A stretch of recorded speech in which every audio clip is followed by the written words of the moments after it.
Nu, privet, išdidus tautiečiai, kurie aukojate savo gerbuvį ir nesiderate su kaimynais. Nieko, pavaidinsit kietus ir praeis. Amerikiečiai jau kalba, jog derėtis reiks. Kaip ta meška, šapro anekdote. Žinai, zuiki, štuka tai daug, reiks vilkui atiduoti. Lenkai vėl mus permetė per birką. Žadėjo perėjimo punktų netidaryti, bet persigalvojo. Turbūt gavo strėlių iš Baltųjų rūmų. Piždu jau prakalbo, kad gavo laišką dėl derybų. Dar svarstys. Bet šiandien ne apie Baltarusiją. Šiandien apie Ukrainą. Apie vargšę šalį, kuri beviltiškai kaunasi su Rusija ir aukoja savo perspektyviausią genofondą. O kam? Už ką? Už ką jie kovoja? Sakysite, už savo valstybę, už savo žemę. Taip, tai yra labai kilnu. Bet kas ją valdo? Kas yra atsakingi už jos resursus ir gerbuvį? Šią savaitę, neapsikentę Kijevo kleptokratais, vakarų lėlininkai pradėjo UABO Zelenskis ir ko likvidaciją.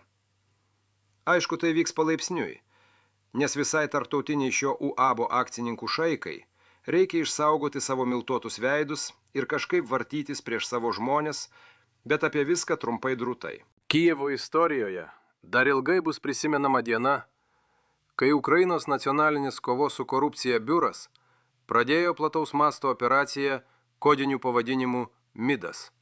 Tai tapo viena didžiausių nuo karo pradžios vykdytų teisėsaugos akcijų, atskleidusių, kaip giliai korupcija yra įsišaknijusi šalies valdžios viršūnėse.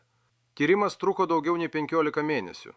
Buvo surinkta per 1000 valandų garso įrašų, kuriuose aukšti pareigūnai ir verslininkai kalbėjasi apie procentus nuo valstybinių kontraktų.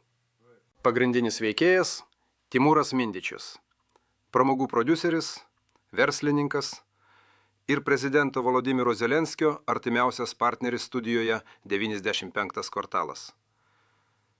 Jis buvo ne tik verslo partneris, bet ir šeimos bičiulis, kuriuo pasitikėjo visa prezidento aplinka.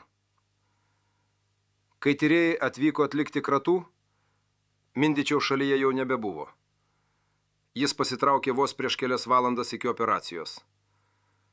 Spėjama, kad jį perspėjo saugumo tarnybos kanalai, o tai leido manyti, kad įspėjimas atėjo iš pačio viršaus. Kratos vyko ne tik Mindičiaus būstuose, bet ir pas teisingumo ministrą Hermaną Galuščenką, buvusi energetikos ministrą bei pas valstybinės įmonės Energoatom vadovus. Parlamentaras Jaroslavas Železniakas iš partijos Golos viešai paskelbė, kad tyrimas atskleidė visą nusikalstamą tinklą, veikusią per ministerijas ir valstybinės įmonės. Energoatom rangovai buvo verčiami mokėti nuo 10 iki 15% kyšius nuo sutarčių sumų, o atsisakiusiems grėsė blokavimas ar sutarties nutraukimas. Įrašuose minimi slapyvardžiai Karlsonas, Rocket, Tenoras ir profesorius. Už jų slypėjo pats Mindičius, buvęs valstybės turto fondo pavaduotojas Igoris Mironiukas, buvęs teisėsaugos pareigūnas Dmitrijus Basovas ir ministras Galuščenka. Kiekvienas turėjo savo vaidmenį. Vieni kontroliavo personalo paskirimus, kiti tvirtino sutartis, treti užtikrino, kad tyrimai neužkliūtų. Prokurorai šią struktūrą pavadino valstybinę mafiją, kuri veikia metodiškai kaip įteisinta kyšininkų hierarchija. Ar tik ne konsultantai iš Lietuvos mokė ukrainiečius tvarkytis valstybinėse įmonėse kaip savo namuose? Kažkaip pažiūriu į Ukrainą, pažiūriu į Lietuvą, tai man panašu į vienos šiknos du žandus, o mes kažkur įkritę per vidurį tarp jų. Operacijos pavadinimas Midas kilo neatsitiktinai. Dar prieš tyrimą Ukrainos žiniasklaidoje pasirodė Mindičiaus prabangaus buto nuotraukos. Auksinis klozetas, bidė, net šepetėlis su stovu iš gryno metalo. Tai tapo naujų korupcijos simboliu, prilygintų buvusiam Janukovičiaus dvarui netoli Kijevo. Ukrainos visuomenė juokiasi, kad auksiniai klozetai keičia tik savininkus, bet ne sistemą. Tyrimas išsiplėtė į nekilnojamojo turto sritį. Paaiškėjo, kad dalis Energoatom lėšų buvo investuota į prabangę dinastijos gyvenvietę Kozynę. Ten namus statė buvęs vicepremjeras Oleksijus Černišovas ir Mindičiaus šeima. Dar 2 namai, kaip įtariama, buvo skirti Zelenskiui ir jo biuro vadovui Andrijui Jermakui. Statybos finansuotos per tas pačias offshorinės įmonės, naudojant pinigus kilusius iš optimizuotų energetikos srautų. Kai tyrėjai peržiūrėjo finansinės deklaracijas, paaiškėjo, kad ne vienas iš dalyvių neturėjo teisėtų lėšų tokiems projektams. Tuo pat metu išaiškėjo kita schema. Laboratorijoje auginamų deimantų verslas New Diamond Technology, kuri Mindičius valdė per Rusijoje registruotą įmonę net po karo pradžios Donbase. Jo britiška įmonė Mailor Global buvo įtraukta į oficialius rusiško gamintojo tinklalapius kaip platintoje iki pat 2022 metų.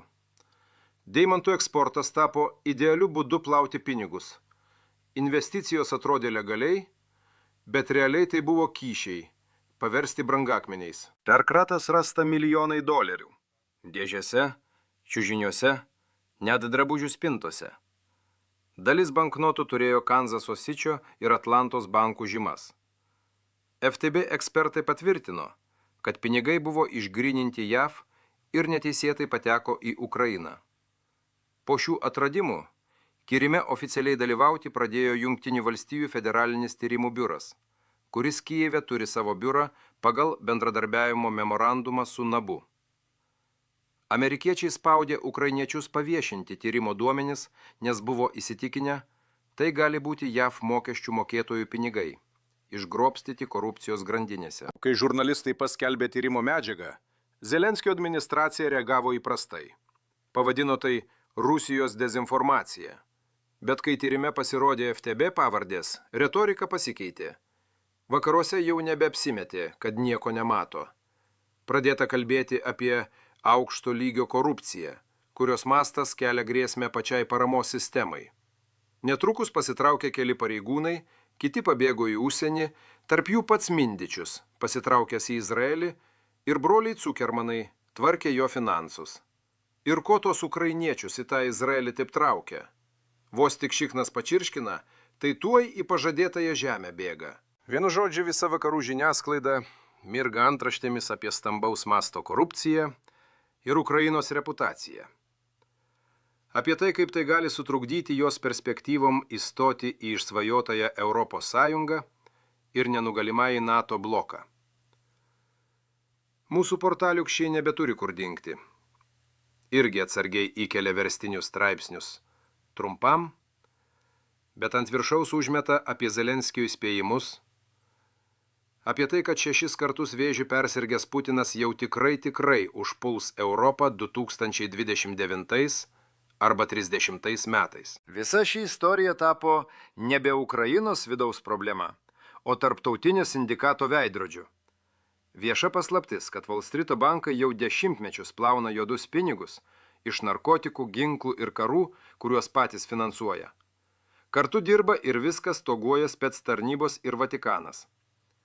Iš šių lėšų išaugęs baltųjų apykaklių sindikatas šiandien valdo pasaulinę finansų sistemą, prisidengdamas kalbomis apie demokratijos stiprinimą ir pagalbą vystymuisi.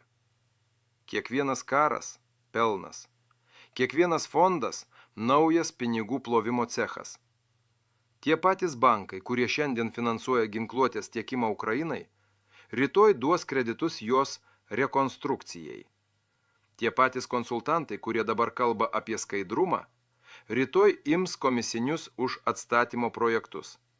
Karas virto verslo modeliu, o parama – globalia pinigų srautų sistema, kuri maitina įvairius fondus ir nevyriausybinės organizacijas, žurnalistus ir mokslo institucijas. Jiems nesudaro sunkumų organizuoti mitingus prieš nepataikaujančius politikus ir sukelti maidanus ir spalvotas revoliucijas. Ukrainos korupcijos bylos tik praskleidė vieną iš daugelio uždangų nuo šios sistemos teatro. Po ja Ta pati mafija, tik pasipuošusi diplomatinėmis frazėmis ir žurnalo viršeliais. Nuo Kolumbijos narkotikų plantacijų iki Londono bankų, nuo artimųjų rytų ginklų sandorių iki Europos pagalbos demokratijai programų. Visur tie patys vardai, tie patys fondai, tie patys pinigai. Šiandien akivaizdu. Tai ne skandalas, o simptomų serija. Ukraina. Tik vienas iš grandžių globalioje grandinėje. Tik vienas iš daugelio projektų, kur karo, naftos ir narkotikų pinigai susilieja į vieną srautą. Pasaulį valdo ne politinės partijos ir ne tautos. Jį valdo pinigų sindikatas, baltais kalnieriais, kuris kalba apie vertybės ir teisės, bet gyvena iš karo bei žmonių skausmo ir kraujo. Kol žmonės tiki, kad gyvena laisvėje, šis sindikatas išliks nemirtingu ir toliau mėgausis puota karo ir maro metu. Nuo pas mus, Marijos žemelėje šalia Independenso, toliau siūbuoja durnių laivas. Piždu susipykusi su geografija. Jai susišvietė, kad Estija turi sieną su Baltarusija. Gerai, kad dar nepasakė, jog Estijai kelia grėsmę Baltarusijos karinis jūrų laivynas. Toliau, Lietuvos miestuose siautėja nupeze kultūristai, kurie sako, kad stovės iki galo, bet niekas nežino, kur tas galas yra. Prie jų oficialiai prisijungė ir liūdnai pagarsėja Green White Boys, arba kitaip Zeliona Belyje rebetos, kuri dar kartą parodė, kad yra tik pigiai perkomi chuliganai. Sio, užteks bazarinti. Penktadienio vakaras visgi. Kaip sako čekistas, kolega iš kito kanalo, laikykitės ten. Jau tuoj vakarai ateis ir mus išgelbės. Gal rytoj, gal kitą savaitę. Nesustokime svajoti, nenustokime žaisti. Fantazijos – tai nuostabiausia Dievo dovana. O velnius iš visų išvarys mano naujas draugas, šamanas Čiukčia. The rhythm takes me, my soul flies free, I am the voice